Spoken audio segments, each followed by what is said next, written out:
Hi friends, எல்லோருக்கும் வணக்கம். நம்ம சேனல் சப்ஸ்கிரைப் பண்ணாதவங்க கண்டிப்பாக கொஞ்சம் சப்ஸ்கிரைப் பண்ணிக்கோங்க. இப்போது ஒரு வானலில் இன்றைக்கி முழுக்காவும் காரக்குழம்பு தாங்க வைக்க போகிறேன். ஒரு வானலில் நல்லெண்ணெய் ஊற்றிக்கலாங்க. நல்லெண்ணெய் ஊற்றுறதுக்கப்புறம் வெந்தயம், பூண்டு, சின்ன வெங்காயம், தக்காளி போட்டு வதக்கிக்கலாங்க. வெங்காயம் வந்து கொஞ்சம் முழு வெங்காயமாக போட்டுருக்கேங்க, கட் பண்ணாமல் தான் போட்டுருக்கேன். வெங்காயம் சின்ன வெங்காயம் முழு வெங்காயமாக போட்டு வதக்கிக்கலாங்க.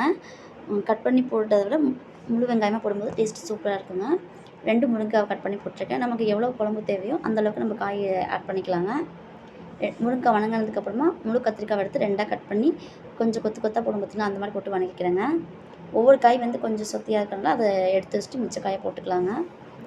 புளி கொஞ்சமாக ஊற வச்சுருக்கேங்க. தேவையான அளவுக்கு நம்ம புளிப்புக்கு தேவையான அளவுக்கு ஊற வச்சுருக்கேன். தேங்காயும் திருவி நம்ம அரைச்சி வச்சுருக்கேங்க. இப்போ கத்திரிக்காய் முருங்கைக்காய் வதங்கினதுக்கப்புறமா முருங்கைக்காய் தனியாக வதக்கும்போது கொஞ்சம் குழம்பு கொதிக்கும். அந்த முருங்கைக்காய் ஸ்மெல்லு சூப்பராக இருக்குங்க. கொதிக்க கொதிக்க மனம் நல்லாவும் இருக்கும். சாப்பிட்றதுக்குமே அது டேஸ்ட்டு சூப்பராக இருக்குங்க.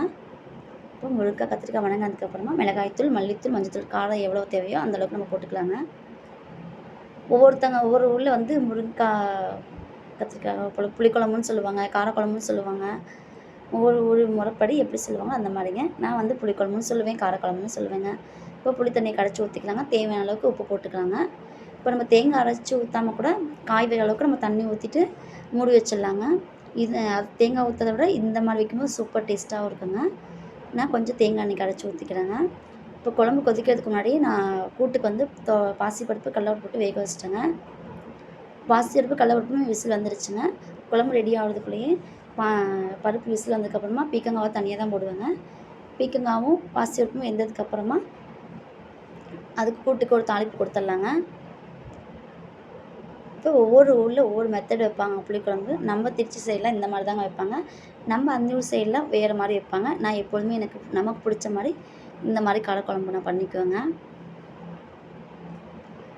நம்ம கல்யாணம் ஆனவங்க, திருமணம் ஆனவங்கலாம் நம்ம பொண்ணுங்களை கல்யாணம் பண்ணிட்டு இருந்தாலே நம்ம ஊர் நம்ம ஊர் ஸ்டைல் படி நம்ம இங்கே செஞ்சுக்க முடியும். ஆனால் நம்ம கூட இருக்கவங்க நம்மள சாப்பிடுவாங்கன்னு கேட்டால் கண்டிப்பாக கிடையவே கிடையாதுங்க. கொஞ்சம் கொஞ்சம் நம்ம மாற்றி நம்ம சாப்பாட்டுக்கு கொண்டு வந்தோம்னா இந்த ஊர் வழக்கப்படி நம்ம மாறி தாங்க ஆகணும்.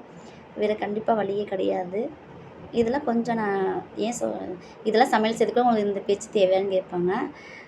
நம்ம மனசுக்கு பட்டது சொல்கிறேங்க. ஒவ்வொரு ஊர் ஒவ்வொரு முறைப்படி நம்ம செய்யணும் பார்த்தீங்களா? நம்ம திருச்சி சைடு வழக்கப்படி வேறு மாதிரி இருக்குது சமையல் செய்கிறது, இங்கே வேறு மாதிரி இருக்குங்க. நம்ம இடத்துக்கு தகுந்த மாதிரி நம்ம மாறிக்க வேண்டியதுதாங்க. வேறு வழி கிடையாது. இப்போ எண்ணெய் ஊற்றி கடுகு, ஜீரகம், வெங்காயம், பச்சை மிளகாய் போட்டு வதக்கிக்கலாங்க. வரமிளகாவும் போட்டு வேணாலும் வதக்கிக்கலாம். இப்போ வேக வச்ச பாசிப்பருப்பு, பீக்கங்காய் கூட்டை வந்து தாளிப்பில் கொடுத்துட்டு தேங்காய் திருவி கொட்டி நம்ம இறக்கிக்கலாங்க. காரக்குழம்பும் ரெடி ஆகிடுச்சுங்க. பீக்கங்காய் கூட்டும் ரெடி ஆகிடுச்சு.